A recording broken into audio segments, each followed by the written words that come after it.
ମୁଁ ଡକ୍ଟର ପ୍ରମୋଦ କୁମାର ପଣ୍ଡା, ପ୍ରଧାନ ବୈଜ୍ଞାନିକ, ଭାରତୀୟ ଜଳ ପରିଚାଳନା ପ୍ରତିଷ୍ଠାନ ଭୁବନେଶ୍ୱର। ଆଜି ଆମ ପ୍ରତିଷ୍ଠାନ ତାର 39ତମ ପ୍ରତିଷ୍ଠା ଦିବସ ପାଳନ କରୁଛି।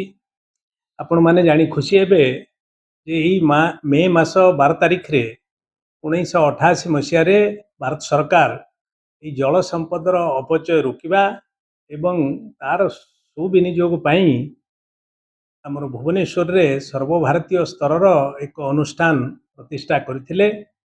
ଆମେ ଆଜି ତାର 39ତମ ପ୍ରତିଷ୍ଠା ଦିବସ ପାଳନ କରୁଛୁ। ଆପଣ ଜାଣି ଖୁସି ହେବେ ଯେ ଆମର ଏଇ ଯେଉଁ ସଂସ୍ଥାଟି ଅଛି, ଏହା ଆମର କୃଷି କ୍ଷେତ୍ରରେ ଜଳ ପରିଚାଳନାର ବିଭିନ୍ନ ଦିଗ ଉପରେ ଗବେଷଣା କରୁଛି। ବିଶେଷ କରି ଭାରତବର୍ଷର ଯେଉଁ ଜଳ ସମ୍ପଦ ଅଛି ତାର 70% ଅଧିକ କୃଷି କ୍ଷେତ୍ରରେ ବିନିଯୋଗ ହୋଇଥାଏ।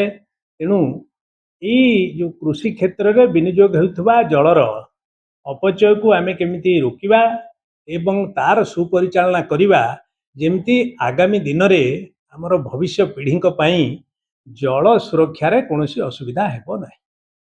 ଏହି ସବୁକୁ ଦୃଷ୍ଟିରେ ରଖି ଆମ ସଂସ୍ଥାନ ଗବେଷଣା କାର୍ଯ୍ୟ କରୁଛି। ଆମର 4-5ଟି ପରିସଂସ୍ଥା ଅଛି।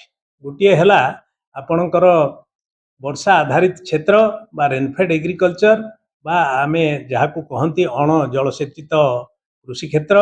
ଆଉ ଗୋଟିଏ ଅଛି କେନାଲ ଜଳସେଚିତ ଅଞ୍ଚଳ। ଆଉ ଗୋଟିଏ ଆମ ପାଖରେ କ'ଣ ଅଛି ନା ଭୂତଳ ଜଳ ଉତ୍ତୋଳନ ହେଇ ଜଳସେଚନ ହେଉଥିବା କ୍ଷେତ୍ର ଯେଉଁଠି ଚାଷବାସ ହେଉଛି, ସେ ଗୋଟିଏ ପରିସଂସ୍ଥା। ଆଉ ଗୋଟିଏ ପରିସଂସ୍ଥା ଆମ ପାଖରେ ଅଛି ଯେଉଁ ଜଳାଗ୍ରସ୍ତ କ୍ଷେତ୍ର।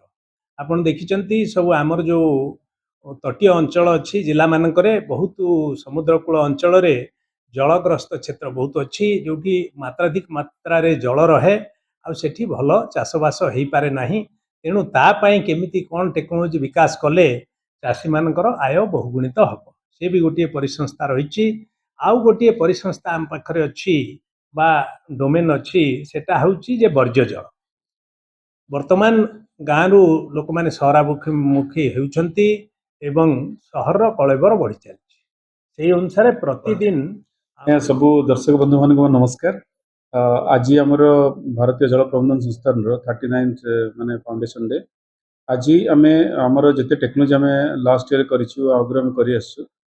समस्त सम्मुख में प्रतिस्थापन करूँ। डिस्कसन करूँ आम केमी कृषक भाई भौणी मान वाटर मैनेजमेंट माध्यम केमी जल कम जल अधिक उत्पादन करेंगे तार आम विषय बहुत चर्चा करूँ। से प्रमुख टेक्नोलोजी अच्छी जब आमर सब नुआ टेक्नोलोजी आमर नहीं सेंसर बेस्ड हो कि आमर ऑटोमेशन हो, तार द्वारा आम कंट्रोल करी माने मोबाइल ऐप कंट्रोल करी केमती आम जल दे पारिबे, जोटा कि चाषी भाई बहन मानक जमी को जावाक पड़बनी, दूर रही से जल को नियंत्रण करेंगे। सीटा आम दर्पणपुर नयागढ़ में गोटे बड़ गोटे प्रोजेक्ट आम कर ऑटोमेटिकली आमर चाष जमी को जल जोगाई पार्टी।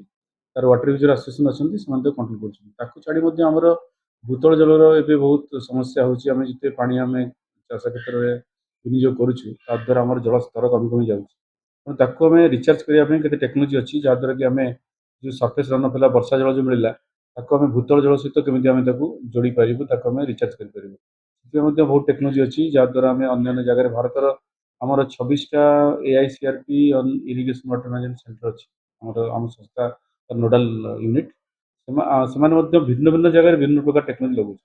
आपंकर तमिलनाडु हो, कर्णाटक हो कि आपंकर पंजाब हो कि आपंकर मध्य प्रदेश हो, सब जगह अलग अलग टेक्नोलोजी लगे। सेमती ओडिशा रे आमर नयागढ़ रे आमर दशपल्ला आमर अन्य एरिया मानक आम केते टेक्नोलोजी आम इम्प्लीमेंट करूँ, जहाद्वारा कि जो ओपन डगल मानक पानी स्तर पूरा कमी जाइए पूरा बिल्कुल नाला से जलस्तर बढ़ी तो से पानी को विनियोग कर चाषी मैंने पनीपरिया आते जो आम मेरीगोल्ड फूल है गेंडु फूल जो कहते से फूल चाष कर भल लाभवान हो पार।